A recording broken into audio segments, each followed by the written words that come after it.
Picture this. Your boss comes to you and says, I need you to be part of a sales presentation tomorrow for a potential client. Just be ready to speak to the technical details.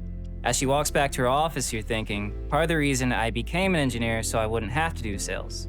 Hi, I'm Emmanuel Wallace, a UNC Charlotte electrical engineering alum and host of Peak Demand. Whether we know it or not, the ability to engage in sales-related discussions is critical to any role within an organization. On this episode of Peak Demand, we're going to speak with UNC Charlotte alum and TriMech client executive Ryan Zeck about how basic sales skills and techniques can help engineers take their careers to another level.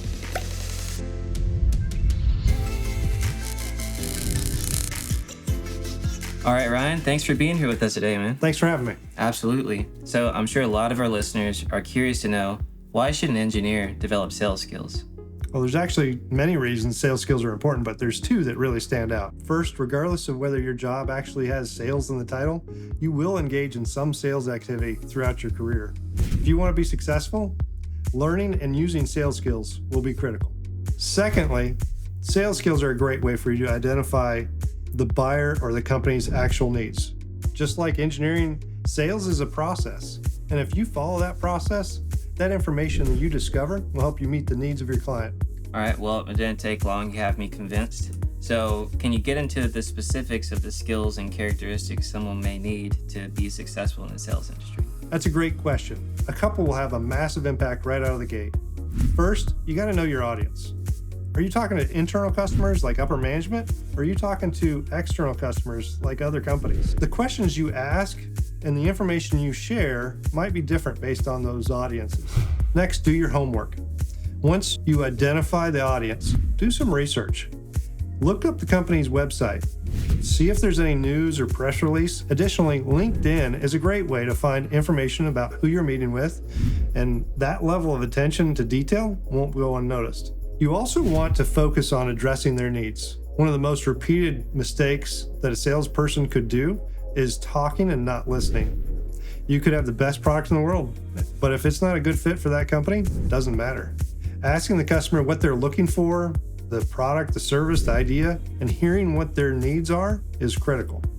Another one is always to clarify the next steps.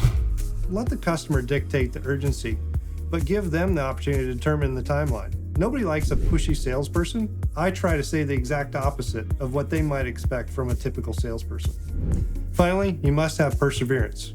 In sales, you'll hear no a lot. That's okay. You're looking for a specific outcome. That's the most important part of the sales process, which helps you determine where to spend your time.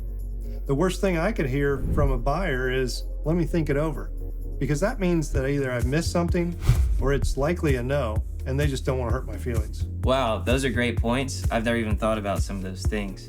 So as we close out the episode, what are some resources that you can share with our viewers to help them start to build their sales skills today? Typical engineers focus on solving problems. Maybe that's a math problem, maybe it's a statics problem, maybe it's an electrical engineering problem. But really, there's not a lot of emphasis put on learning how to read body language or learning how to read people or rooms. And so learning emotional intelligence is a really critical step in a development of a salesperson. Secondly, there's another book that I really like, is The Challenger Sale. It really works to make sure that you challenge the buyer so that it is the right product for what they need. Thank you for the information. We'll be sure to check out that book, and we'll even link it in the description. We appreciate you taking the time today, and we hope to see you again sometime soon. Thank you very much. We want to thank Ryan Zeck from TriMech for spending the time with us today to share how understanding and using sales skills and techniques can significantly impact your career. We hope that you enjoyed this episode of Peak Demand, and for the Energy Production and Infrastructure Center, I'm Emmanuel Wallace.